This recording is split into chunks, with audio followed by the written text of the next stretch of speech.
welcome back to another episode of the Upstate Golf Guys podcast. We're back with another Golfweek Spotlight. We have some big things to talk about, gentlemen. Some big things. We got some big events coming up.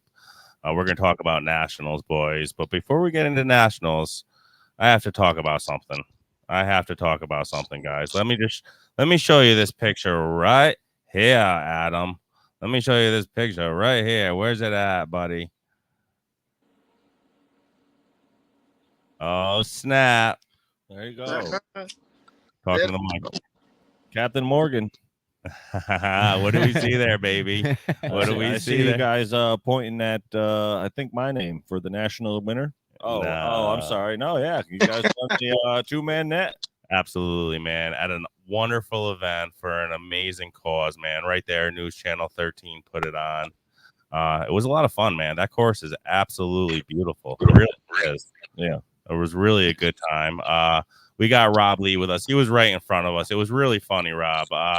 Listen, I really don't understand how I'm new with the golf world, and I didn't really understand how net works with the. First of all, I don't understand how Mikey's a 27 handicap. First of all, he's not that bad. God damn it, he's really not. So what they do is they take. Okay, Adam will also. Well, hold on before you go into it, but before you go into that, I just never really knew how it. I always thought you were just getting strokes, like with a stroke play, you're against somebody. Like he's giving me 9 strokes per side or whatever, but it actually goes by for the score, like with the dots next to each score. I was learning myself of how it worked, Adam.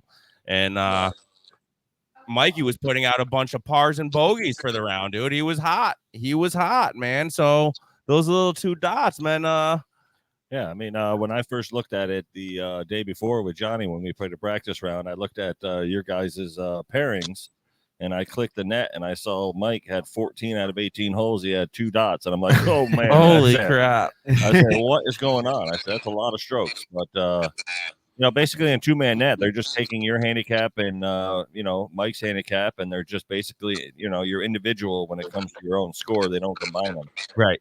Okay. So that's why you guys had such a high handicap. There was other guys there that had just about the same thing as you did, but they just didn't shoot as well with pars and, bogeys and stuff. Right. So, Mike, tell Adam about the par 3 story. Yeah, the par 3. I ended up getting up there and parring it, and I got 2 dots next to it. I said, you got an ace. Yeah. So You got a net one, myself. a net hole in one. Well, I was actually laughing because that same hole, I saw it was a 1 on the scorecard. And I was with Johnny, and I was like, man, what happens if you actually birdied that hole? You would have got a net, like you would have got. What is it called? Yeah, what do you do? You would have got a 3 stroke. A vulture? You would have got a 0. You would have got a vulture. Right. Yeah. So it's just got 3 strokes. Listen, I'm not going to say it was, was it fair or unfair at the last 3 holes when Rob saw me and he said, there's no way we're catching you guys because Mikey had those 2 dots. Basically, and Mike was on fire. I said, you ain't catching us. I agree. No, I mean, Rob knows when he plays, leagues on a weekend, or a weekday, sometimes it's a net 9 holes. So, I'm sure that it's more difficult for a guy like myself. I played before, and I would shoot like, even par for 9 or a 1 under, because I played really well, but I would still lose by 5 strokes. Right. So that's why I stopped playing those league nights. But I know for years at Saratoga Spa, it was more like a skin thing or a money thing. But, that's why I never really play net because I personally don't have a shot. Right. Yeah. You know what I mean? Dude, I didn't even have a shot in my own league, and I was that. I didn't even have a shot. You got guys like I played this one guy for 9 holes. I gave him 11 strokes. Yeah, that's nuts. Yeah, how do you even catch up to that? It's impossible. It's kind of like not being able to and I was happy to see Mike shooting well because, of course, that's the key right now. The key is to go to nationals shooting well. So that was a very good thing to see awesome, Mike shooting well. It was I was putting for an actual eagle on a par 5, and Mike Stone said to me, "Dude, if you make this, I believe you're going to have a 1 on a par 5. And it would have helped us. And the eagle lipped out. And then I got the birdie, but the eagle lipped out. Yeah. He was like, and that was the one where. So I have a little funny thing I've learned in the past like 4 weeks. It's like my secret weapon going into nationals. Adam's probably gonna be like, "Oh God, please don't do this." But I went driver off the deck 5 times at Colonie. I hit them all dead straight, like 240. I was over the water on the par 5. Solid. So you almost have to have like a certain upward lie for driver off the deck, right? No, you just like I have my driver turned up to 10.5, so my face. If you notice on the sim drivers, the club head is actually turned upward. Yeah. Okay. Right. So if you hit your like I hit my driver like I hit my 3-wood driver off the deck, and it does the same exact thing. I mean, I don't suggest it to anybody, but if you can't do it if you're in the rough. You can't do it if you're in the rough. Yeah, Matt Wagaki does it all the time with a driver. He'll just pull up the driver. He does that a lot. He'll just bang out his brand new Titleist driver that he just got and just smash it on the deck. Right off the deck. Yeah, I've seen it. But yeah, I mean, it DOD. works. I mean, listen, if golf is a sport where if you hit better when you hit it off the tee box and you actually tee it up, then good for you. You know. Yeah. Well, no, it's all about hitting it straight. That's for sure. However you get it there, right? Well, Rob, you're probably hitting down on your driver more than you're hitting up then on your swing. So that's what's causing you to hit it good off the deck. Yeah, off the deck, yes. Yeah. Okay. So he's coming down on it like a 3-wood compared to a driver where you're supposed to come up on the ball. Right. You know, Tiger Woods. It does have a tendency to go like right. It does have a tendency to go right a little bit. Yeah. I know Tiger Woods has that tendency where he'll tee it up a little lower because he comes down on it a little bit more than a lot of the pros do when they swing up on the actual driver. Right. Yeah. I do that myself. Yep. I saw a guy. There was a guy Saturday who hit. So what was it? The real narrow hole where you had like par 5 real narrow on the back, I believe.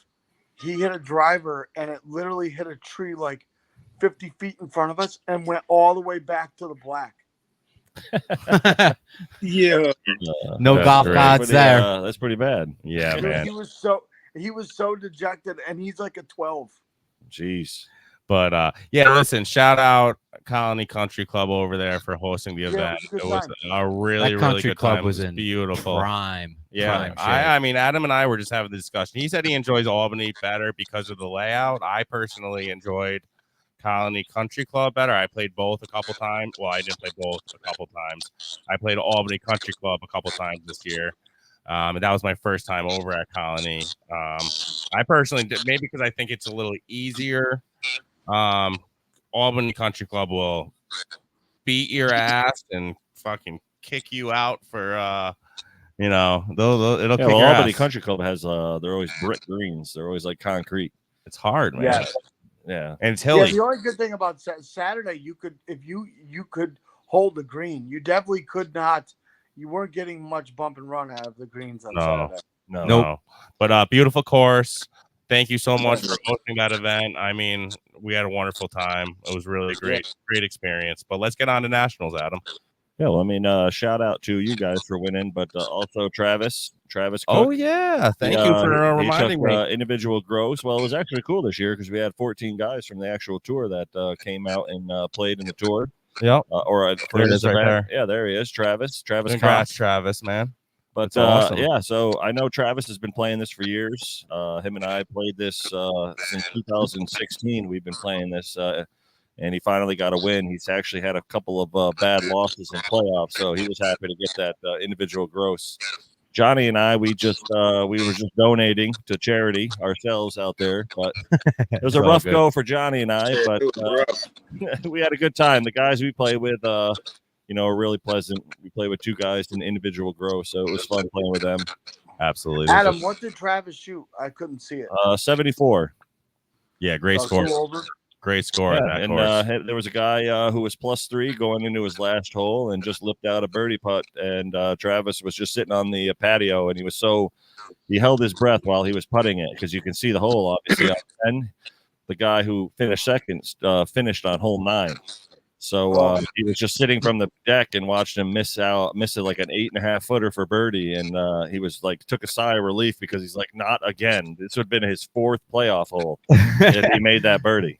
Yeah, Travis would have been. He was already 0 for 3 at playoffs in that course. Yeah. So congrats. Yeah.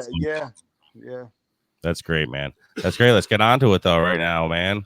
We'll go on to our first. So basically, Adam and I, we've been going through every course that we're going to be playing, and we have 3 left. I know Adam's going to be taking off next week, so we figured we were going to bang through all 3 courses tonight. So I have everything set up, ready to go, and we're going to start with Palmetto Dunes, and we're going to bring that up right now, Adam. All right, where is it? So that's the course rating for you, Adam, if you could see that. Yeah, and Palmetto Dunes is played by, I believe, Can't make the screen. Is it B-Flight? Yes, B-Flight. Yeah, explain there. Palmetto Dunes is actually, I believe, the same location, in which case we have the registration tables and our skins game. Yep. So it's a nice course. I enjoy the course, and I'm just looking at the course right now. So yeah, bear with me. Absolutely, man. Absolutely. One thing I was going to say too is I got an email. I don't know if everybody else got the email who's listening, who's on the tour. They've opened up the actual registration to people who've had 3 rounds now. So if you had 3 rounds on the year on the tour, you are eligible now to register for the actual national championship. All right. Yeah, I just saw that. I just got the email. All right. Get on it, man. Get on it. There's still time, baby. It's 2 weeks away. Still time for y'all. So Palmetto Dunes is actually played by our A flight. Palmetto Hall is played by our B flight, and the A flight will be playing the Blue Tees. All right. There you go. So hole 1, we're just going to read it? Yeah, do it up. I got it ready for you. So hole 1, your round begins on the medium length par 4. Favor the right center of the fairway off the tee and be careful with club selection. And the second shot, wind and shallow green can make it difficult. So there you go, A-flighters. 373-yard hole. The short par 4 is a preview of things to come. Favor placement over length off the tee here. Right center of the fairway is ideal position. A deep green without a bounds, and water right requires that you plan an exacting approach shot. I haven't seen that word before. Exacting. All right. Exacting. Why don't you say exact? All right. So the second hole. I'm reading it again. Yeah. Nope. All right, there it is. What do you think, Johnny? Huh? Look at that. Oh. But the third hole, 146-yard par 3 on the short par 3 over water. Check the wind before making your club selection. Aim for the center of the green. There you go. Don't go right. Don't hit a fade. Fourth hole, time for your driver. The tee shot should favor the right center of the fairway to avoid out of bounds on the left. Club selection on the approach to this deep green will vary depending on the hole location. 430-yard par 4. That looks like a monster.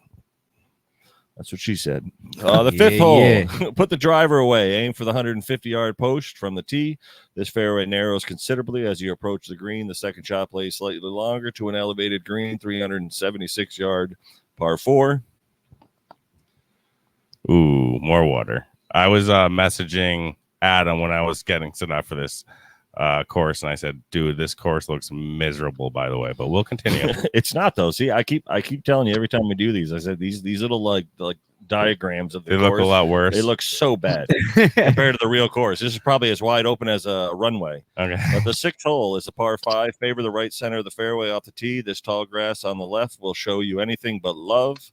Position the second shot to the right for a better approach angle to the sloping green. There it is. Dog right. I'm actually excited for this because we get to play it this year for those playing in the skins game. So it's just kind of take notes. Yeah. So if you're in the skins game, this is going to actually be a part of what you're going to be playing as well, from the blues and then whites for C and D flight. Grab the driver and let it rip on the 7th hole. The fairway is open and inviting. Though downhill, the second shot is usually into the wind and plays a lot longer than yardage. The center of the green is a good target. Also, for those listening, Hilton Head was not really affected as much by the hurricane. They got some rain, but it was more western South Carolina and North Carolina that got hit. So they're Gotcha. they're fine. Just fine Yeah. down there. I was wondering myself, but there's the 8th hole, buddy. Yeah, the 8th hole, par 3. The tricky par 3 plays longer than it appears and is usually into the wind. Take note of the pin placement. The further right it is, the more club you'll need. Johnny's going to get a hole-in-one on this one in Skins game. Let's Johnny, go. 2 goals. Look at that water. Do you think Yeah, look at that, huh? Is there alligators there? Alligator. That's the one. That's the one right there. That's the one. You got to remember it. 8th hole on the right, on the 9th hole. Another par 5 on this tight driving hole. Going with drivers not always wise. Play is it difficult to get home into. Lay up near the 150-yard marker to avoid the water that fronts the left side of the green. A slightly downhill approach Yeah, will like allow you that a one. good second or third shot. Looks pretty straight. 10th hole, par 4. Favor the right side of the green on the dog left. There is considerable trouble around the green, so aim for the center. Oh, Yeah, this one's a good hole. This hole is located around the area where we have team pictures, so it's a nice little hole, this one. Nice. 11th hole is a pretty downhill par 3. It plays from an elevated tee to a deep, well-bunkered green. That's nice. That's a nice hole. Looks nice. Protected by some bunkers there. Looks like the one bunker's giving the middle finger. Yeah, or it looks like some dirty feet. Yeah. Okay. So that's the 11th, 12th hole, par 4. The paraphrase Arthur Hills, the fun starts here. Water guards the entire right side of the hole. Line up left of the 150-yard post off the tee. The fairway narrows as you near the green. Take plenty of club on the approach shot. Oh, look at that. Come on. I'm freezing here. Freezing. man. Oh, yeah. Wow. Look at There that it one. goes. Huh? There Oh, it is. man. That's Holy crap. That's a lot of water. Alligator City. That's it, baby. That is it. don't have no fade there. No. That looks like a three hybrid or a trouble. 4-iron off the tee right there. You gone. You I'm gone. in trouble. But if Johnny brings the smoke, he might actually go right over the water to the hole. But par 5, 13th on this long par 5, you face a forced carry over water off the tee, and more water fronts the green. Favor the left side of the tee, and be careful on the second shot as a landing area narrows beyond the 150-yard post. The approach shot is short but treacherous. There it is. Wow, look at that thing. Yo. So you're saying that it looks nothing like this, Adam? No, I mean these things are over exaggerated based on the way it looks. But this hole right here probably is difficult. I mean, based on that particular picture, I guess so. it actually reminds me of the Saratoga National par 5. What is it? The 6th hole. It's kind of similar to that with the water by the green. Okay. And Woods up to the right, and Yeah. you're gone. You're gone if you slice That's that it. one. I'm going for 2 on that one in the Skins. All right. Birdie or none. Let's go. 14th hole is a favor to the right side off the tee for a clear view of the green, but pay attention to the pin placement on this 2-tiered green before you play your approach shot. All right, not too bad. Not bad. 15th hole on the short par 3, judging the pin placement can be surprisingly tricky. This very deep green is divided into 2 swales in the middle. Hilton Head's island first and oldest lighthouse provides they need to learn how to spell. Provides a scenic backdrop. Oh yeah, I see that mistype. No, it's just privids. Privids. Oh, is that the same word? Privids. was there a picture of that hole? No, No, I guess not. no. I think they're actually no. No. I guess no. There wasn't. That was where there was a flub. Oh, okay. So we're moving on to The 16. 16th hole, par 4. The short par 4 is filled with trouble. Favor the left side off the tee and keep your guard up on the approach. Pin placements on this deep green can vary as much as 20 yards. Keep your guard up, Johnny. You heard him, right? Keep your guard up. Well, Johnny be playing the whites from Skins game, 336. Oof, look at that fucking hole. He can't hit driver here. He's going to be in the water at 336. Johnny, that looks miserable. That hole looks miserable. Oh, that looks nice. That looks all right. It looks, yeah. You just look like you got to hit like a 5 or a 4 off the tee, but take plenty of club on the 17th hole tee shot. The landing area is deeper than it appears. The difficult approach is to the green, guarded by water in front, out of bounds to the left, and woods on the rear. The green is angled away, so you take plenty of club to the right side of the pin. There it is. There it is. Look at that. That actually looks like the one at Crump and Fox. Oh, That par 5. Yes, it sure does. Yo, so that goes from one side to the other? Correct. Yeah. Yeah, you're hitting the ball on your Just approach like that shot. par 5 at Crump and Fox. Remember where you hit to the right side and then you got to bang it over the wall. That The looks driver sick. wedge. Yeah. Driver And then we wedge. got the 18th finishing hole. Driver wedge. 18th hole, par 5, a nice finishing par 5, bends to the right, then back to the left, favor the right side on the second shot for a better approach angle. The front left side of the green is guarded by large mounds. Large mounds. There you go. And I got a That's couple. what I she got a said. couple real pictures for you all to check out. Not these. And again, this is the course that will be enjoying there's that lighthouse right there that they were talking about on the par 3. Yo, we should set everybody up in front of that and get a picture. Yeah. Hell yeah! Look at this. That's Look at real these nice. pictures. These are the real pictures. That's fire. Yeah, but it is a great course. This is where you're going to be checking in, registration. There'll be all the lunch and everything at this course. So it's a really nice setup they got here. Absolutely Beautiful houses. Look at that. Yeah, absolutely. Now this one, it was weird. Adam and I could not find too much hole by hole action on it. Adam, just tell me a little bit about what you know before we get into it. What do you know about Palmetto Hall? To be honest, nothing. Okay, great. So I'm not sure if you could read that. It's I certainly can't. I don't have my glasses. I mean, it says the Arthur Hills course it bigger. at Palmetto Hall opened in 1991 to rave reviews and was almost instantly named Golf Digest list as one of the Americans' top 10 new courses. In 08 and 09, the magazine awarded the course 4 stars as one of the best places to play. The Arthur Hills course plays 6,918 yards from the black, and the course rating of 73.8 and a slope of 139 at 62.57. The white tees will prove formidable foes for most golfers, while ladies will find the course enjoyable from the reds. So it looks like B-Flight plays here, so Shannon will enjoy the red tees as a favorable lady. Signature style. Let's go over this. Did you say 132.9 for slope? For which one? Did you say 132.9 for slope?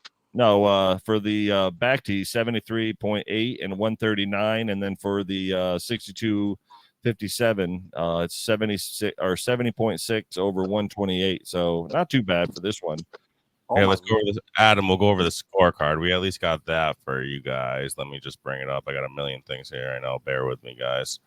Bear with me. And there is the scorecard, my friends. Why don't you go over the holes? Let me look it up here so I can give you guys the right.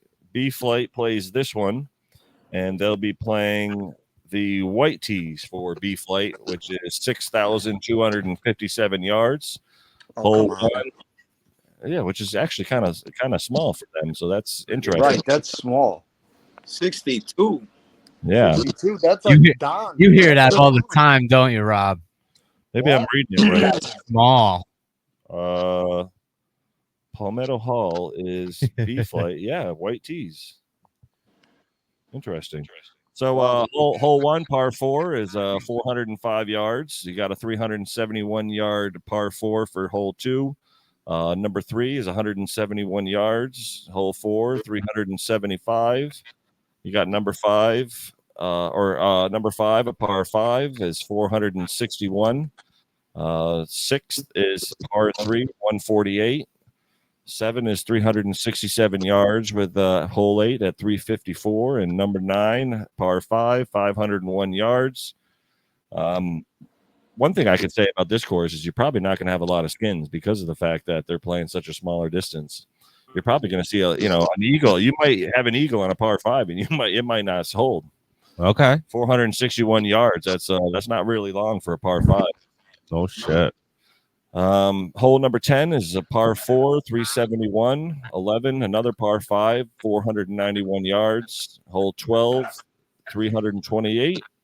13 is 133 yard par 3. And then 14 is 412 yard par 4. So that's the longest hole of the day for them. And hole 15 is a 472 yard par 5. And then you close out the last 3 holes with 365 on a par 4, 143 par 3. Yep. And then 18, you finish at a 389 yard par 4. Now, Adam, you're you just said that this is pretty short, but we're not seeing the layout right now. So there's a chance that this par 5 might be a dog over. Hazard. Yeah, it could be a dog or Hazards. narrow, real narrow. Protected by hazards You have galore. no idea. It's like gold. what's Yeah, going I on. guess so. I mean, Golden Bear is not too long. I don't believe either for where Champ Flight and D Flight are playing. So, but you might be dealing with some BS, my friend. Really? Sure. You got any pictures of it? I absolutely do, my friend. Let me bring them up. I don't know why he keeps bringing me. Here we go. There we go. Right. Look at that. That's not too bad there. This one's really nice. That's Yeah. Just take driver out and go over the corner. Yeah, it kind of looks favorable in my opinion. Here's a nice hole. Yeah, that I one. love dog leg rights. Yeah. Oh yeah, look at that. Gotta agree. Ooh. Now, Adam, I know kind of are getting a little ahead of ourselves. I think you wanted to go over each flight before we really get into the last course. Absolutely. I made a list of some of the players that are going, and it would be nice to go over those that are confirmed, registered, and be going to Hilton Head. Absolutely. But before we do that, we are going to go to a short break and give our awesome sponsors a shout out. Hey, Mike, you know anybody does any roofing? Actually, I do, Raj. Who you got for me, man? Dude named Tom Murphy did my boss's roof. Actually does hands-on work. Gets right up there on the roof, huh? The owner of the Yeah, he company? does. Knows his shit, too. That's awesome, man. Is this Thomas Paul Construction? Yep, that's him. Man, I heard nothing but good things about them. I'm actually on their Facebook page right now looking up some things. The pictures, the aerial view, they're really cool. He gets up there with the drone. You can see the before and afters of some of the work they've done. Go check them out on Facebook. They're a new sponsor here, the Upstate Golf Guys. So make sure you guys go support Thomas Paul Construction, roofing and siding. Thomas Paul Construction LLC is a full-service construction company who specializes in roofing and siding, covering the greater capital region. You can reach them at 518-308-6794. Once again, 518-308-6794. And make sure to go check out their Facebook page, see some pictures of what they've done in the past, and let them know the Upstate Golf Guys sent you.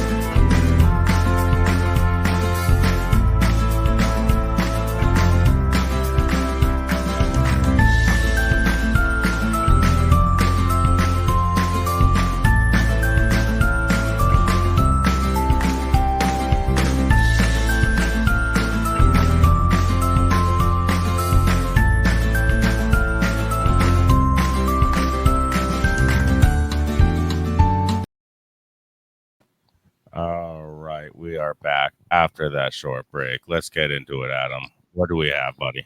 All right, so I got a list here of all of those that are going to be coming to our championship. Hopefully the list grows a little bit.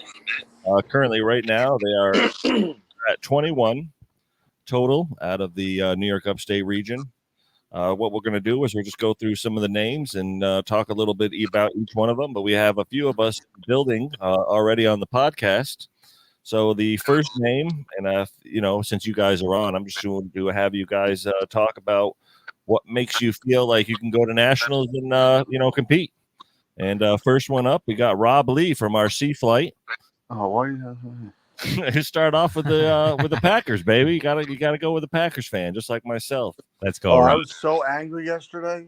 Oh, me too, man. That was unfortunate. Dude. That was such a terrible start. I don't know why they played Jordan Dude, Love. just make one field goal.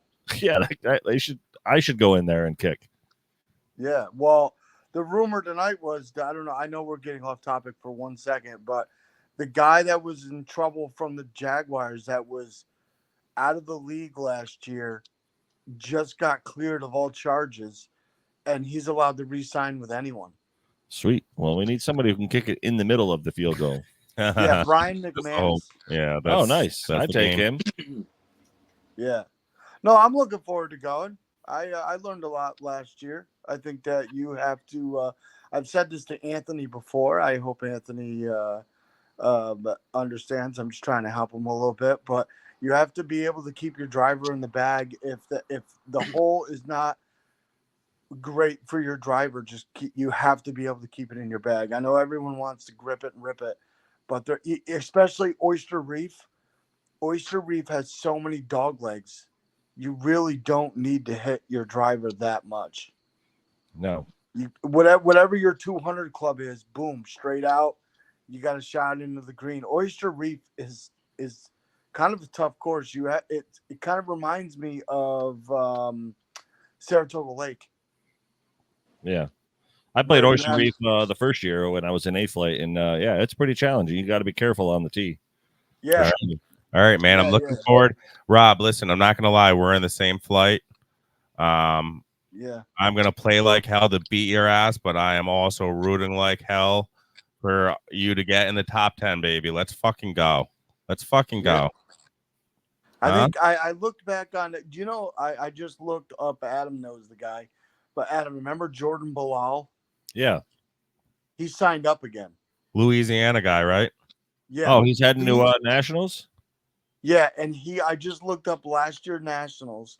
He shot 94, 87, 88 and came in 24th. Solid. Nice. So, man. I mean, if you put it this way, I just looked it up before I got on the podcast. If you shoot 86 every day, you win. Yeah. All I right. would say so, especially with you guys playing, what is it? Country Club. No, I'm sorry. Oyster. Hampton Hall is going to be tough. Hampton Hall is the other one. Yeah, Hampton Hall. We're going to get into Hampton Hall. Yeah, we're going to get into that at the last course. But Rob, what do you think? What is your strong point right now and your confident thing in your bag right now that you feel that you're going to use and go to Nationals and have a chance to win? I don't think I can hit my driver any better right now. Good. I mean, of course I can, but the driver, and I would have to say my putter is pretty on right now, but driver and so Don Frame, shout out to Don Frame if he's listening. Don Frame gave me a 10-minute lesson at work about 4 weeks ago with my 60 degree. And he said, treat your 60 degree or your or any wedge you use like a pendulum. Yeah. So I always had a difficult time getting the wedge to a good point on the green in the air. So he said, just treat it like a pendulum. And ever since then, it's kind of knocked me down like 3 strokes per 18. Yeah. Yeah, I mean, so that's all I've done. Don definitely has a really good short game, in my opinion. Even when we played in the simulators in the wintertime, he's just, if he misses the green, he just chips up in the circle. Yeah. That's it. He's pretty damn good. Doesn't matter what club he had, 9-iron, pitching wedge, 50 degree, 58, it just boom, in. Yeah, so I would have to say driver, 60 degree, and my putter. Yeah. Yeah, that's good advice. I always tell. I was telling Johnny that last year when we were in Myrtle Beach for 2-man, he was struggling a little bit on the short game, and I said just bring it back about 1 foot to 3 feet and just pendulum it towards your target, and you're going to get better contact every time on your short. So, real quick before I go, I wanted to say one thing. So I was watching this golf tutorial, and I think this is huge going into Nationals. It talked about the 5.5 inches of golf. That is the most important, and that's between your earlobes. Yeah. You have 10 seconds. You have 10 seconds from the time you make your last putt till you walk to the cart, get in the cart, and you're on the tee box to let the shot go. If you can't, you're done. Yeah. Sometimes it's nice to walk to the tee box because it makes it a little longer. I do it all the time. Yeah. Rob, why do you think I said that famous quote at the beginning of our hype video? Remember the golf is played on on a course, or on a what was it? I forgot. I mean, it was same thing. Yeah, 5 inches. Yeah, your hairs. Yeah, same idea. But yeah, man. I feel like that's why Adam is so consistent, because Adam is very good at just letting it go, where you hear other dudes throwing clubs, screaming, getting mad at Well, you were themselves. just gonna say That's what I- Adam's brainless. That's it. I'm brainless. I got no 5 inches. I got 9 inches. I but thought don't that's got where he was 5. going, bro. I got 9 inches. We'll get to Adam. We'll get to Adam. No, All right, well, you guys have a good night, what- though. all right, yeah, man. Rob, good night, Rob. buddy. Peace out. Horns up. Get Buddy. easy. Hook 'em. Yes, sir. Well, yeah, I mean, Dustin Johnson is one of my favorite golfers since he came on the tour, and he's just the same way. I mean, he'll just come out, he can shoot a quad, and the next thing you know, he bangs on the fairway, and he'll go 3 birdies in a row. And you would never realize that. That's just that's the thing that I keep in my concept when I play. It's just, it doesn't matter. You know, if you get a triple, now you know that the next 3 holes you maybe get a birdie or 2, and you're right back in it. So, Yep. you know, those people who chuck clubs or smash carts or, you know, chuck golf balls in the water. You're and not stuff, good enough it's to be just- throwing Good clubs. enough. Don It's just- Frame told me that one quote. I think he said that he heard it from one of his buddies.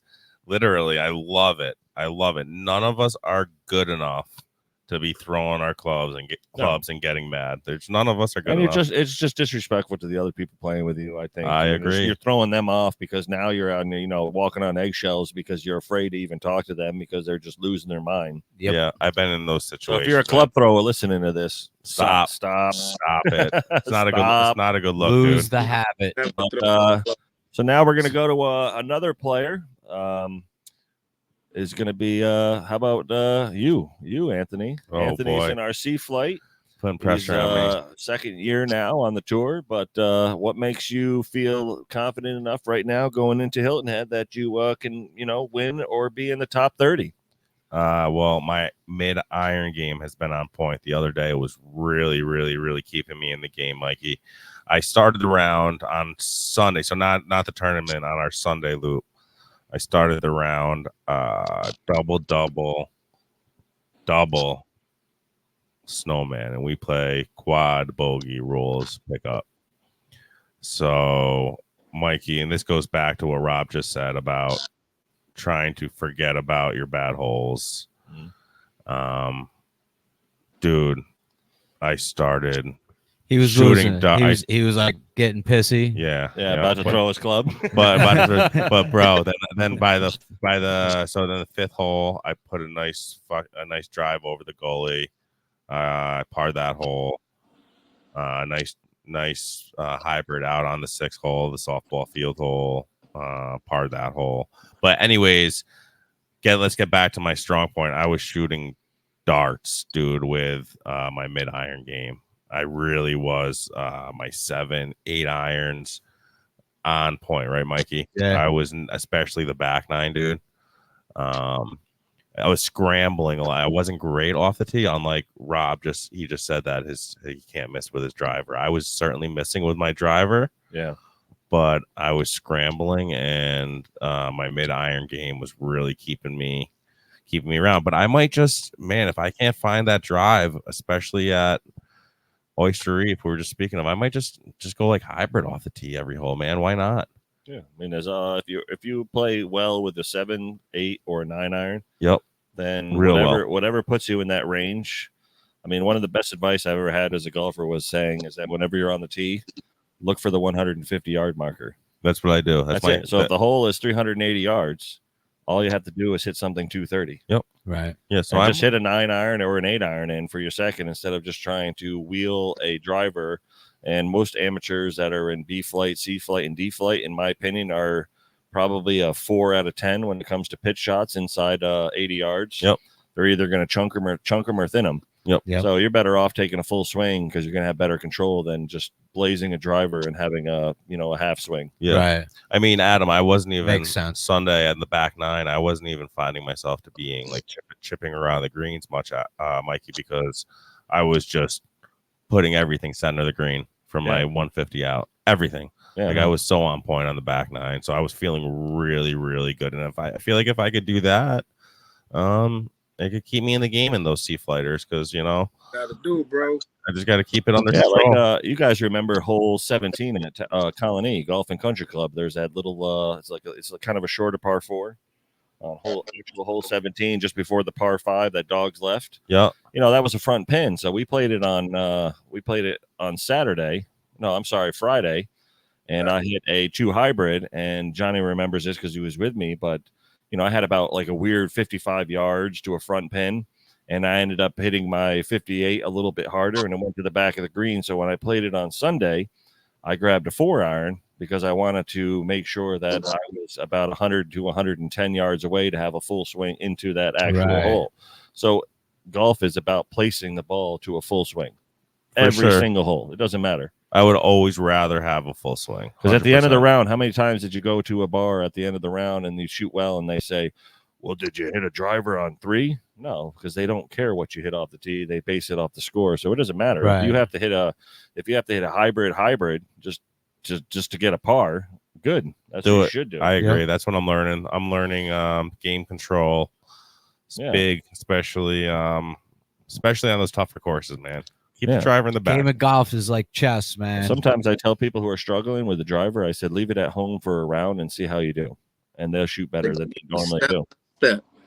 Yeah. That's facts. That is facts. Just play around. Just play 8 holes without a driver and see how you do. I bet you do better. Let's go over across the screen. Let's see what Johnny has to say. So we got Johnny 2 Golfs Callaway from our D flight. Now, Johnny joined this year and has played pretty much about 80% of the tour this year for events. So, Johnny, since you're on, please tell us what's going to make you go to Hilton Head and either bring home the dub or get in the top 30. Well, I'm a competitor, so I really think the way I've been playing lately, so how I started, I think I'm ready. Like, I feel like if I could get in the at least top 15, if I play the way I played my last 5 rounds before this Colonie one. Yeah. Because I've been hitting I've been like my last 5 rounds before this last one, I've been hitting in the 80s lately, bro. So that's good. If I could keep that up, I'm gonna do something real good at Nationals. That's good. Yeah. Love it. I have Johnny and I are going to go down a little earlier, but we're going to get him squared up. When he plays with me, we got an itinerary all set up, ready to go. But I agree, Johnny. On Friday, he started off a little, little pulley. He was pulling the drive, and I told him to take his right foot and just step it back a little bit, just to take his legs because he tends to dip. I call him cornerback Johnny, because he's always on that 3-4 defense nickel. He's always bending. But he started hitting some bombs at the end of the round on Friday, and then Saturday we didn't play our best, but I know he's got it. So for a year that he's been playing, or a year and a half now, he's doing well. Yeah, man, I say it all the time. This dude's just an athlete. He is an athlete. He picked up the game like some people just get it, man. Yeah, man. Me and Mikey, we've been playing the game for fucking 20 years, and this guy's better than us all of a sudden. It happens, dude. My kid's better than me right now. He's passing. Maybe the trick is wearing 2 gloves while you play. Maybe that's it. Is it 2 gloves or 2 golfs? Where do I get them 2 golfs, dude? Yeah. My 2 gloves, man. I need those. Where can I pick me up 2 golfs, though? I don't know where those at. Good luck, Johnny. Seriously, good luck in Nationals, bro. Listen, I'm pulling for you there. And we got another guy here, Mike Colette. Yeah. So he's in our D flight. He's going to be competing with Johnny and others. But tell us, Mike, what makes you feel like you can go to Hilton Head and compete and win or get in the top 30, regardless of where you were in the beginning of the year to where you are now? At the beginning of the year, I wanted to throw my clubs away and give up. Oh, yeah? Yeah. Airway Meadows beat me up right at the beginning of the season and a couple other rounds. And then it started clicking a little bit. The short game. That's good. Short game and the putter are what's saving me right now.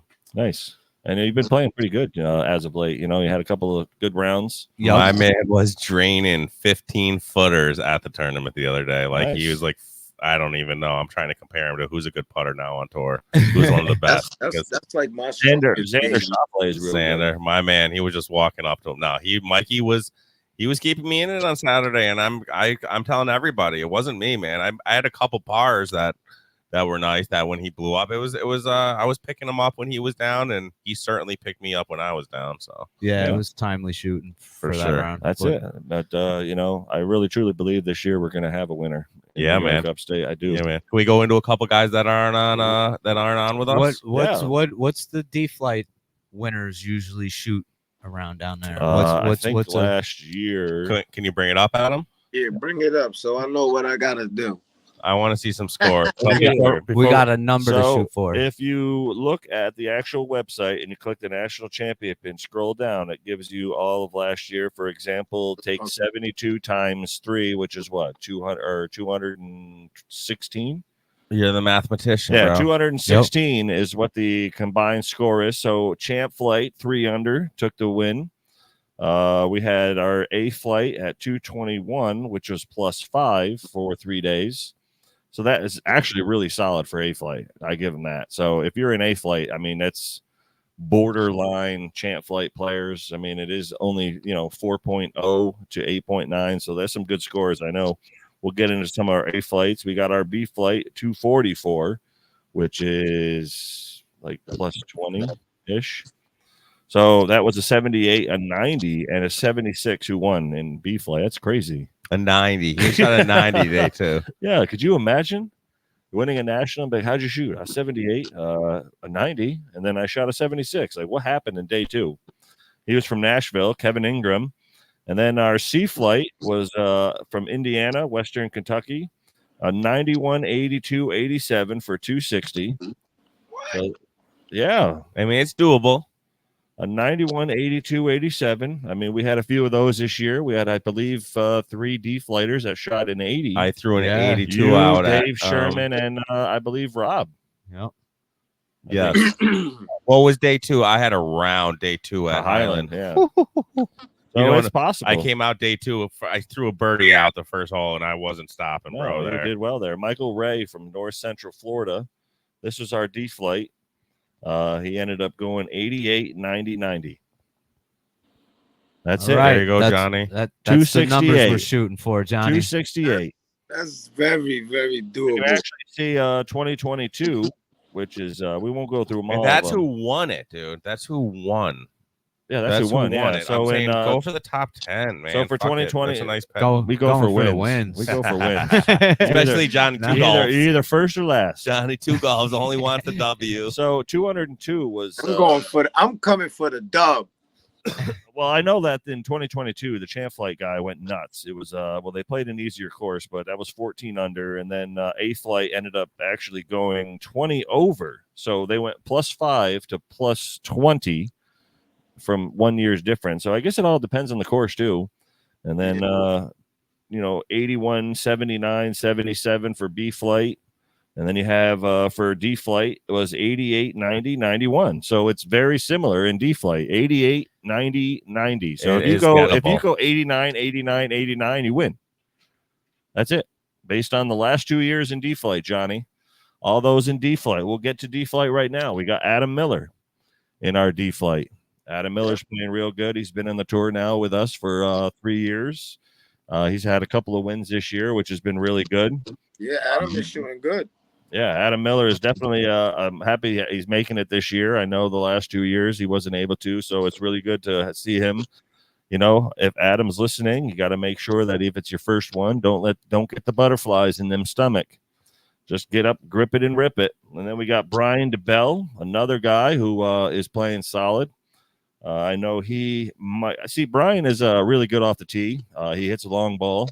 I know Farina knows that from Norman's side in a playoff. 2022 or 23. So Brian DeBell, I think that he's a guy that can win it. The only thing I know for Brian is that he's going to have to remember that he can't hit off, driver off every hole. Right. I know he relies on his driver. We got Francis Riley, who's a new player this year. He's another guy that, in my opinion, can do very well. Atrell Pinero.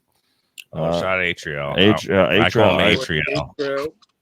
Yeah, man, Atriel, I think that he's going to do really well personally. I know he had some really good rounds this past year. But in my opinion, I think D-Flight is real solid overall. I think our C and D-Flight, if you're going to ask me who's going to win this year, I think it's going to be in one of those flights, C or D. Got you. So I agree, man. I agree. Yeah. It's going to be me. Yeah. Hopefully somebody. Let's go. It could be you. It could be Johnny, H-Trail, Mike. But Seaflight, we got a shout out to Ed Vanaka, who is definitely playing very well. He just came off what is it, 79 he shot, or Yup. 77 For the day 2 win. Yeah, day 2 at Van Patten. I So played that with was him. real good, real solid round. He's had a couple of wins on the tour. I believe that he can do real well. This is his 3rd year now with us. He's been with us since day 1, year 1. We got Dave Sherman. This is his 1st year at the national championship. I call him best dressed Sherman. So it was actually funny. He's all set with your shirt, bro. Yeah, he's upset with it because it's not. It's not hot. He's all Not set. bright enough. Listen, I got that shirt because it looked like, in my opinion, the New York flag with the navy blue, the yellows, the reds, and that group message is like, I can't wear that shirt. It's not bright enough. It's like my dad. My dad was like that. I love those. Dave's a great guy. I think that he's got talent. I think he can do well. Don Frame. I know that he's. Shout out, Don. I know he's not able to play a little bit further up from the other competitors, but I know it doesn't matter to him. He's going to go there and he's going to play to win. So Don's been he's been a huge post to our tour. He's been a great staple. No, wait, can I interrupt? Is Don's playing for the regular tees, correct? Correct. Yeah, he would be playing with every tee as everybody else in Seaflight. So that's going to be join the rest of us, Donnie boy. Yeah, I'm excited to see how he does. He did pretty decent. And then we got another good player, Steve Hanu. I know he's coming for the first time this year. He's staying with us in the house as well as a few others, but I know he's excited. He just got some new Shrixon irons that he got fitted to himself, so he's going to be ready to go for Hilton Head. Great guy. He's really been a pleasure to play with this year, and excited to see how he does. So there's our C and D flight guys so far. And as I mentioned, like I said, I think you're going to see one of you guys win in C or D flight. Let's go. If not both, boys. why not? Why not just sweep the whole thing? Just take all 5. That's what I'm thinking. Go. So then we're going to move now to our A flight. We got Matt Wogaki, and we haven't seen Matt in a while because he went into hibernation. He was almost like Scotty Scheffler in A flight, but he went into hibernation because he was real close to champ flight, and I get it. He did what he needed to do. He had to get his round, so I think that he's going to go down there and make some noise. I really truly believe he's going to do well. I know Johnny worked with him, a few times, and I know he's been playing solid.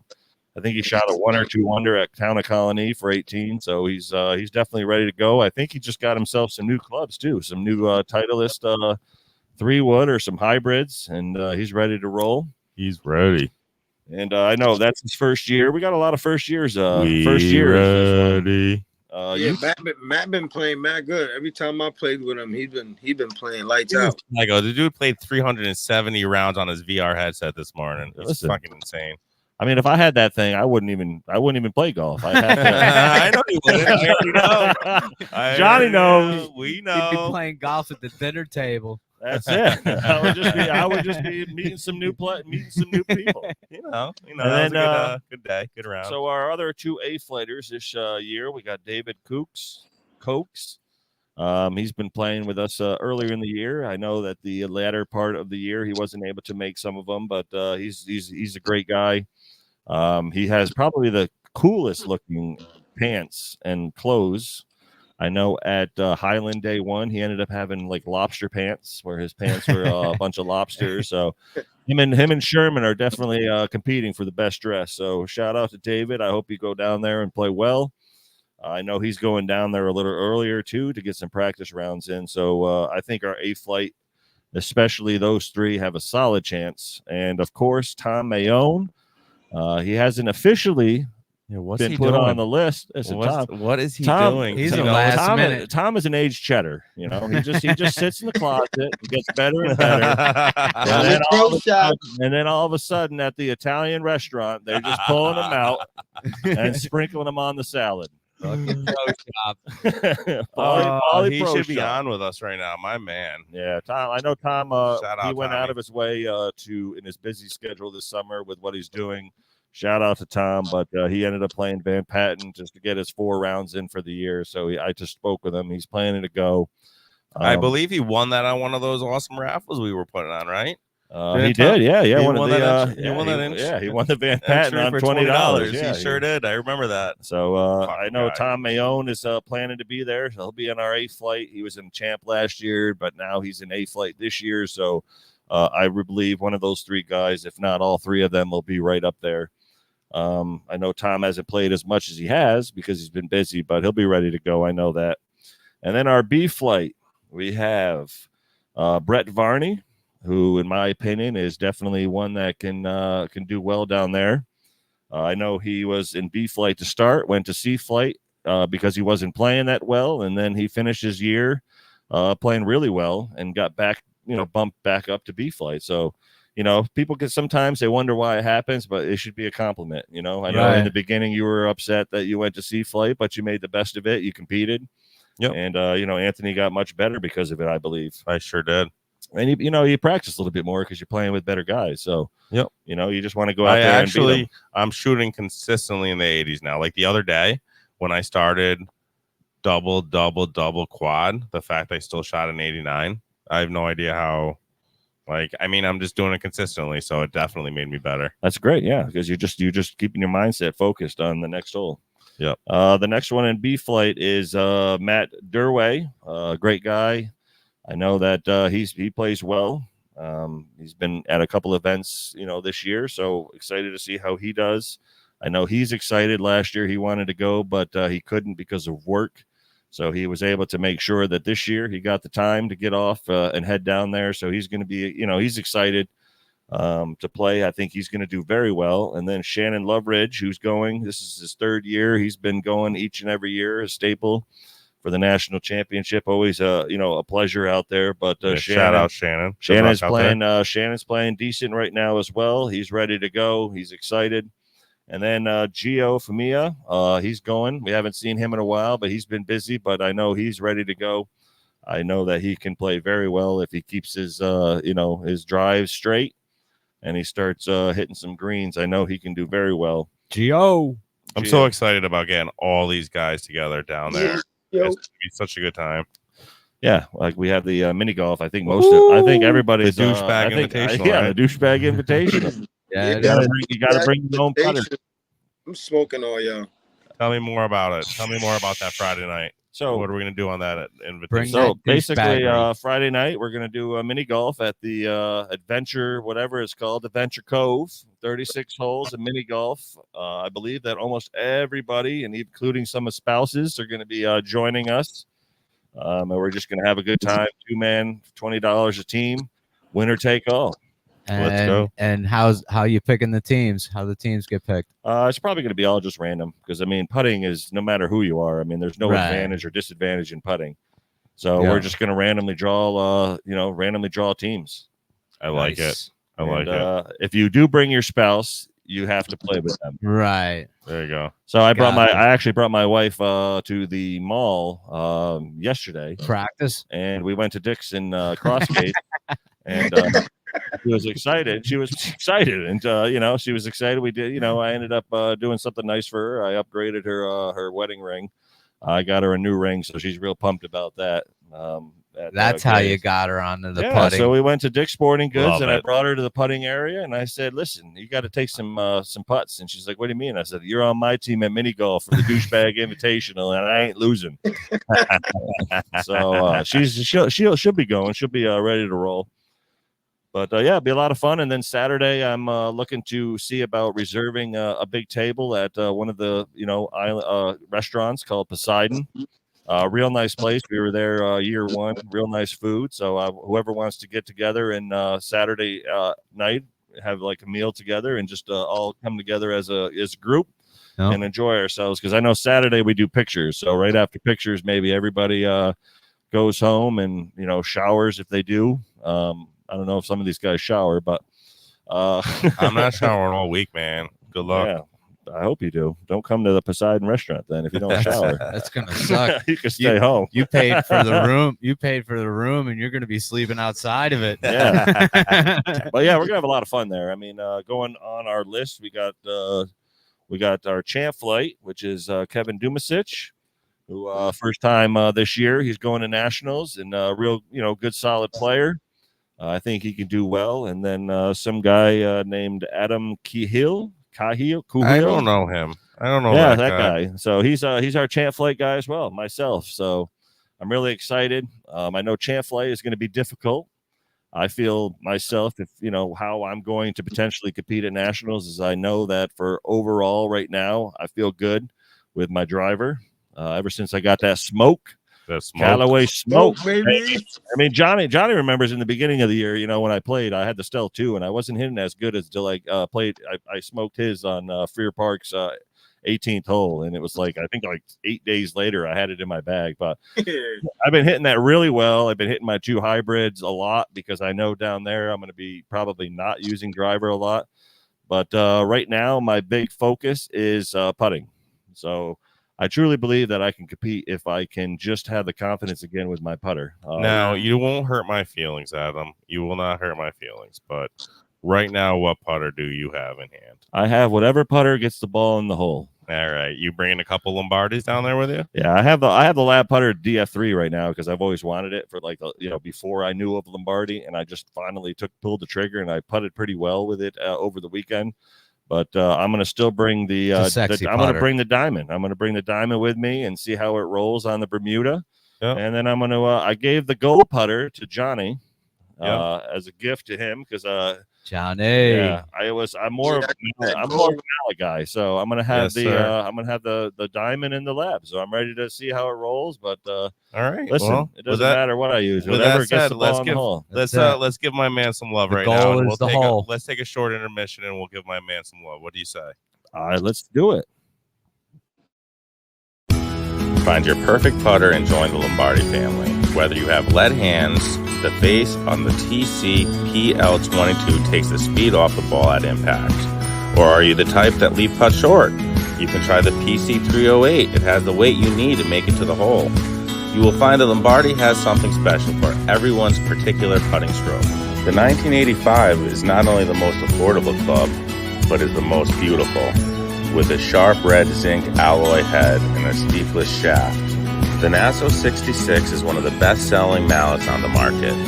It has a clean straight line finish to help guide your eye through the ball, straight to the target line.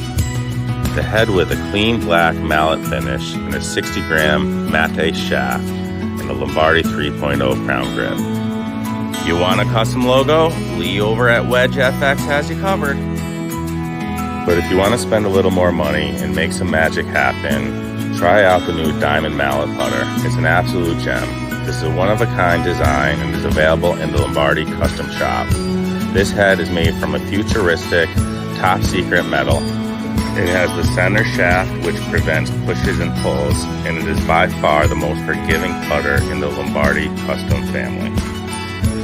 Head over to lombardigolf.com and use Upstate at checkout for a hefty discount, or reach out to the Upstate Golf Guys as we are local representatives for Lombardi Golf.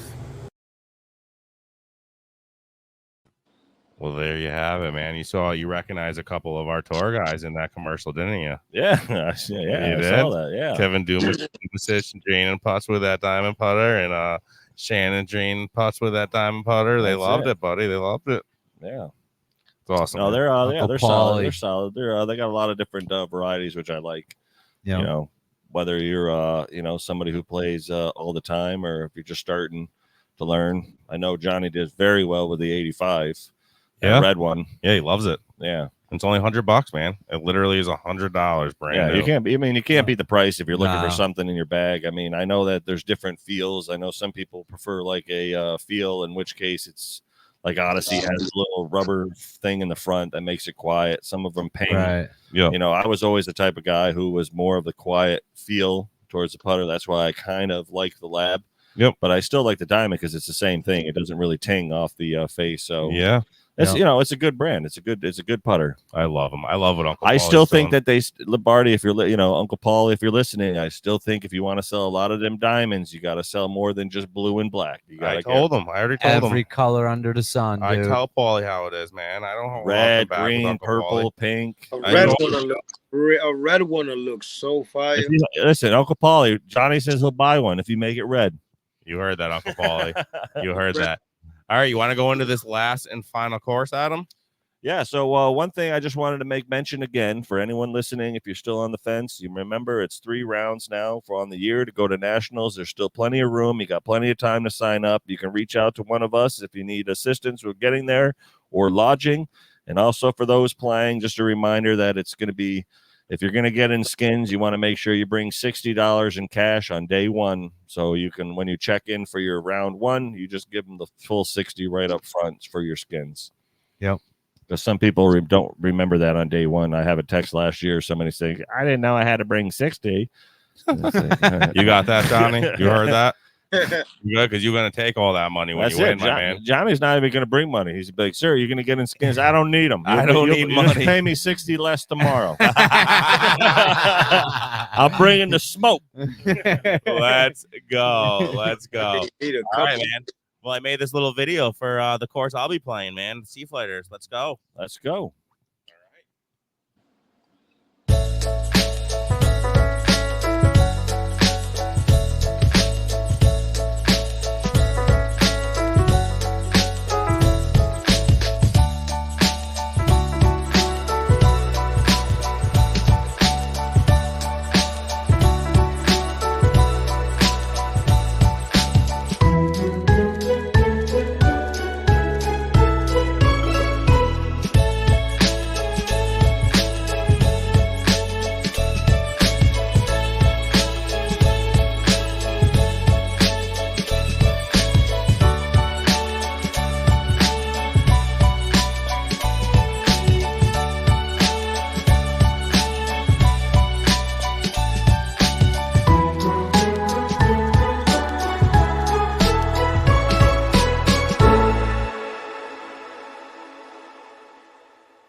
Nice. It looks beautiful. That was a little ad for them as well. I Yeah, mean, if Jesus Christ. you're watching, the phone number's there for you guys. Come down to Send us- Bluffing, South Carolina, and stay at Hampton Hall. Right. We Call should get a house. 843-319-4472. Get a house Yeah, for it's- free, listen, bro. Hampton Hall is the one that's like 35 minutes north, isn't it? From Yeah, Hilton Head? I'll be driving there. I'll be dropping Mikey's ass off, and I'll be driving Nice. All right, we'll get back into it. I have a little technical difficulty here with the picture, so we're gonna just go over a couple holes of what is it called again? Palmetto Hall. There's too many. Hampton Hall. Hampton's Palmetto's. Holy cow! Yeah, I mean, This is a whole one. yeah, this is the long trip for those that are playing in our sea flight. But the Hampton Hall, I've never played it, but heard very good things. The first hole at Hampton Hall is a forgiving medium length par 4 with a generous landing area for the opening tee shot. The large undulating green is guarded by a choir of bunkers, but easily accessible with a well-struck approach shot aided by prevailing wind. The inaugural hole plays shorter than noted yardage. A chance for a quick start is available.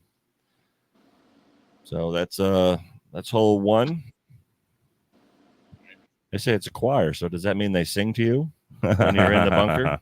I suppose. If I go to full screen on that, Adam, it's gonna do this, and then I have to go back. So, bear with me. Let's go to a different hole here. Let's go to. We're gonna do a shotgun start for it. So for those that are gonna start on hole 17.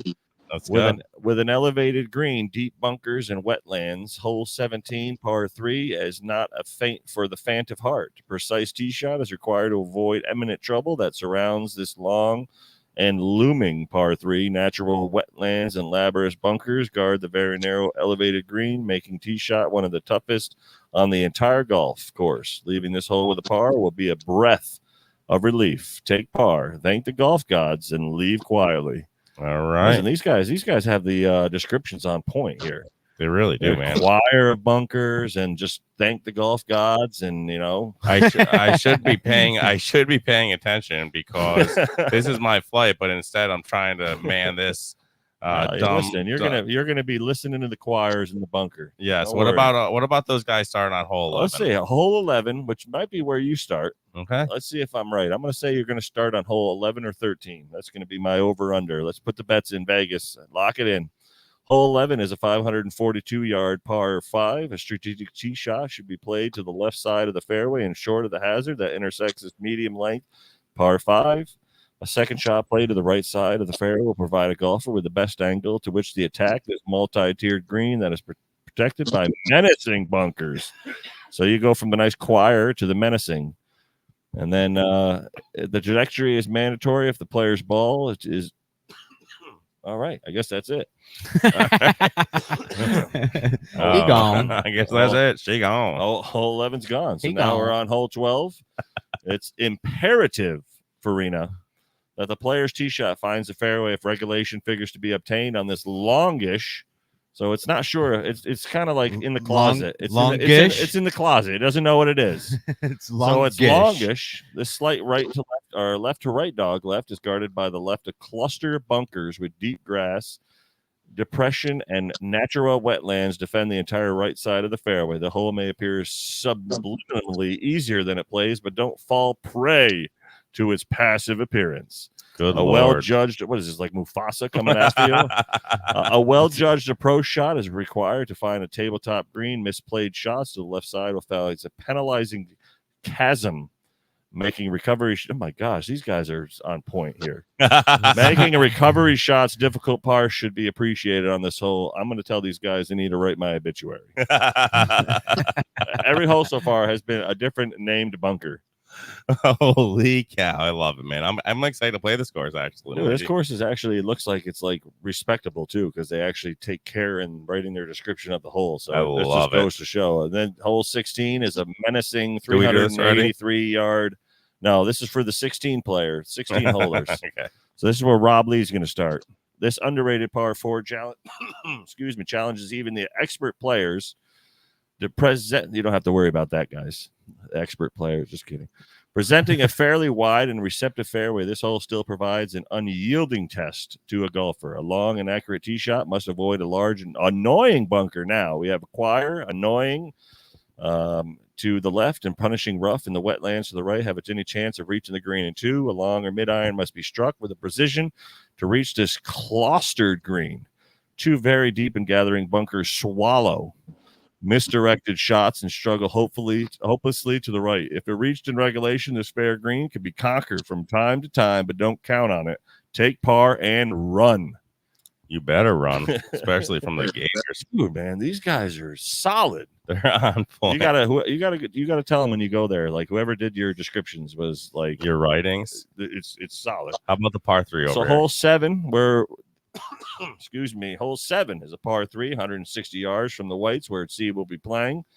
This par 3 can be visually intimidating from the teeing ground. An elongated green, sternly protected by a long bunker and water on the left, makes proper club selection and flawless execution. A missed shot that travels long or right to the green will leave the player with a difficult pitch. Bold tee shots played on the back left flag positions are risky endeavors. A quotation 3 always looks good on the scorecard. All right. There you have Especially it. Especially at Colonie when you get a 1. That is true. That is true. Mikey. Yeah. Mikey. Got my par ace. You know, this course is good at descriptions because, it feels like you're very sophisticated, because other courses would probably say instead of wetlands, a lagoon. The lagoon. We're going to another par 3 here. So we got a par 4, or hole 4, par 3, 167 yards for whites, an elevated tee. This picturesque par 3 plays over natural wetlands, lagoon to a deceivingly deep green. Tee shots missed wide left or long may find a watery grave in the hazard that neighbors the green complex. An unforgiving bunker protects the left front of the green, while menacing moguls play havoc with misplayed shots landing to the right side. Choose your weapons carefully and pay particular attention to the veiling left to right winds. Par is always a good score on this devious short hole. On point. We lost Johnny. Yeah, he'll be back. I am Johnny so said, "I'm out." No, Johnny he- got scared with the John- devious and the crazy. Yeah, these you guys' know. all these- description they're big scared words. him off. They're big words for Johnny. He's not even playing this course. And then we got hole number 5, a par 4, 364. This smart par 4. So apparently this one went to college. This Wow. this hole went to number 5 This- went to Harvard. He's a The thinker. smart par 4 demands a very accurate tee shot, played daringly close to the waist area that guards the left side of the fairway to ensure the best angle for the player's approach shot in the green. A water hazard and a trio of bunkers on the right side, a repelling mound to the left, defend a well-fortified putting green. The uniquely Oh, I am so sorry you weren't done yet. undulated green offers very exciting pin placements and memorable putts. The difficult to see water hazard sneaks into play for long hitters if the tee shots are hit through the fairway at the hole's angle turn. With a prevailing wind, the golfer's back playability is shorter on this hole. Par is always welcome on this hole, although it's still the toughest par 4 on the front 9. Oh, wow. Okay. So number All right. 5, if you start at number 5, be careful. Yeah. It's the toughest hole on the front 9. So if you walk out with a par, you're doing something probably going to gain one off the field right off the beginning. For Yep. reals. For reals. Let's go over. Let's see what we got down the line here. Let's skip over to what's this one, Adam? So we got number 17, which we Already did. We already did. Let me back out. Because that's the one where you got to thank the golf gods. Yes, this is annoying. This is annoying the way I have this set up. Oh, this has got to be this 18? Well, we did this one as well. We did 12? Yeah. No, we didn't. No. Let me go back to full screen. We'll So- read this one and we'll probably call it quits. Yeah, we'll after call it this. quits after this because Hampton Hall is. And it's all well, I have it all mixed up here. It's my bad. I was unorganized. All in right, this so one. number 12 here is a par 4, 405 yards. It's imperative that a player's tee shot fly into fairway if regulation figures are to be obtained on this longish par 4. Oh, yeah, we did this one because it said longish. That's right. Oh man, That's fine. Adam. Listen, it's good. Well, for There's those a playing, few that we missed. We did a little flyover of the beautiful course. yeah. So if you're playing in Sea Flight on Hampton Hall, just go to their website. Just type in Hampton Hall They and got some Hilton great Head, reads. They got some great reads and see literally your future obituary writer. here. Did we do this one yet, Adam? Number 15, I don't believe so. Bunker placement on this long par 5 creates a challenge to the player in depth perception. So if you're blind, don't play it. The best play is a tee shot hammered to the left center of the fairway to avoid the deep faced waist area and an elongated water hazard guarding the right side, as well to avoid the 2 large fairway bunkers guarding the left side. The flag location will dictate the play of the second shot, which should be played strategically in order to attack the pin with a short iron. Second shots hit down the left side result in more precise third shot to avoid the deep bunkers surrounding the perched putting green. The hole presents the best chance to notch a birdie as we turn toward the homeward holes. Sounds like probably a decent par 5 there where you can score well. Love it, man. Love it, man. So let's call it quits with the hole by hole because this is kind of annoying. That's fine. Yeah, We'll man. just a Shoot moment the of shit a little silence for bit. Pete Rose today. Yeah. Good shout out, man. Hey, listen, I actually Hey, it's his way of getting into the Hall of Fame now. Yeah, that's the sad part, but yeah, probably within 10 years. Oh. I'd say I bet you he's in within 2. Yeah. Yeah, No, it's I think they'll cave just so he'll roll in his grave, right? Right, probably. Mikey? Yeah. because MLB is spiteful like that. I think. I'm sure something will, but I Let's hear can't about say was shout out to the Phillies. Yeah. And the Shout out Mets. to the Mets. We just made it, baby. But listen, I want to go back to Pete Rose. It's just crazy. We were just talking to Snuff, right, Mikey, about him. Yeah. It's kind of crazy. And I was saying, let the guy in. What is he, 82 years old? You know, it's sad. It really is sad. 83. I look like he 83. died at. Yeah, man. It's too bad. It really is. But, How'd he die? I don't know. I didn't see I details. don't know. I don't think No he was details. ill. I don't think he was sick. Probably a heart Just that old age, I guess. sudden heart attack. Yeah, because he Snuff. They just did an interview about a couple months ago. He was did- okay. He lived a full life, man. Oh, he lived a good life. Yeah, he lived okay, man. Yeah, he lived a good life. It's just too bad, man. He didn't get into the Hall of Fame. You know, didn't see himself get into the Hall of Fame of the sport he loved. Yeah. He truly deserved it. He's definitely like one of the most toughest baseball players I think I've ever really like grew up watching. Yeah, man. The diving in the second Hustle. base. Charlie Hustle, baby. 4 feet off the ground. He looked like Superman. Yeah, well, we're at the age now. We're probably going to start seeing some of our hometown, childhood heroes probably start going. Yep. Yeah, it is sad, man. It is sad. Yep. I think Jordan just turned 51. Yeah. I think, or 50, or I think he's even older than that. He's young. That's still really young. Still, but I mean, he's just. It's funny to see that when you see certain athletes. To me, it's more a lot of the actors we grew up watching, seeing some of the age that you see. You guys have seen Jack Nicholson lately? Jack is awful. Oh my terrible. God! Do you see what he looks like, dude? He looks like he got dug up. Yeah, bro. He's trying to get in Beetlejuice 3. He's ready to go, bro. Jack. No makeup needed. Poor guy. No makeup. I just realized old. that Bob Barker died and he was 99. He made sure he didn't go over $1. Yep. Exactly. It's exactly true too, man. This guy. And then Betty White died. I don't think she hit 100. Oh yeah, she did. I think she just hit 100. She was 99. Oh, okay. So she didn't. I think they had, you know what it was? What they mushed her. That's what it was. They had the 100. They had the magazine already fucking done. That's what it was. Yeah. She was like 3 months short of her 100th birthday. They had a magazine done, shoot, everything already pre-done for 100, and she didn't make it. And it was like this big thing. I remember now. It's crazy, crazy. Some of them, but shout out to Bob Barker for not going over $1. You're fucked up, man. You're fucked up. But all right, man, you have any more golf info for our people for the Nationals? I think we can probably close it out here. But absolutely, man. National wise, just make sure you just got open to 3 rounds. You get excited, you get some practice in, and I know that you have something in store for some of us that are going to be down there for Oyster Reef on I believe Thursday. Yep. Oh yeah, we have a couple tee times set up for sure. Yeah, we got something on Thursday morning. We got the Skins game Thursday evening. And anyone not doing the Skins game, we're heading over to Golden Bear. He's given us a good afternoon deal. I actually spoke with him. He said he's only going to charge us like $50 at that time because we're probably only going to get like 16 in. He said, okay, depending on it's definitely a fun course if you're not playing it, just to play it. Yeah. Okay. Yeah, man. So we're looking forward to some action over there at Hilton Head, especially excited, man. Especially that mini golf outing is going to be really where it's at. Yeah, mini golf will be competitive, and make sure you bring your own putter. That's the rule. Yeah, buddy. Unless you don't have one, like any spouses, you can use the one that the club related. But right. All right, man. Well, with that said, I really appreciate everybody for hopping on tonight. Robert E. Lee, Johnny Two Golfs, and Two Golfs. And I appreciate Adam, General Rob Lee. Yeah, Adam, for coming into studio tonight. It was a lot of fun, man, coming and hanging out at a T-Money studio. So come anytime. You're always welcome to join the fun, my man. You guys doing a podcast down there? Of course. Yeah. Of course. Yep. Yeah, man. Solid. Yeah, we'll be setting it up. We'll be setting it up, my man. So, yeah, looking forward to it. And we appreciate, again, all the support from the Golfweek people.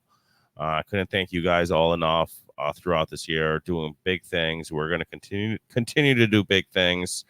Just get ready to sign up for 2025. All the listeners that aren't going to Hilton Head, thank you for listening, and thank you for continuing to listen. 100%. Yep. And get ready for 2025, baby. Let's focus on Hilton Head right now, but 2025 is going to be that's it. Really big if you're not things going right to now. Hilton Head, yeah. I mean, I appreciate those who played this year, and if you're not going to make it this year, get ready for next year. We had 115 end the year. I want to get that to 200 next year. So, as I tell you, bring 1 or 2 in, each and every one of the golfers that are playing next year. Just invite 1 or 2 guys to sign up, and we're going to hit 200 plus. We'll be one of the top in the nation. So that's it. Just, it all starts with you guys, and I thank you guys for your dedication to the tour and your continuing to advertise for us.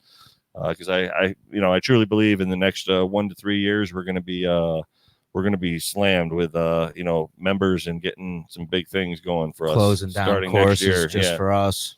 Starting next year, we're going to be working on some big things. So I love it. I love it, Adam. Well, I appreciate all you do for the tour, buddy. Really do. Man. Awesome, man.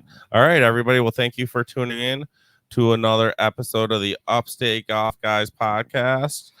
518 to the Cape. And we'll see y'all at Hilton Head. Yeah.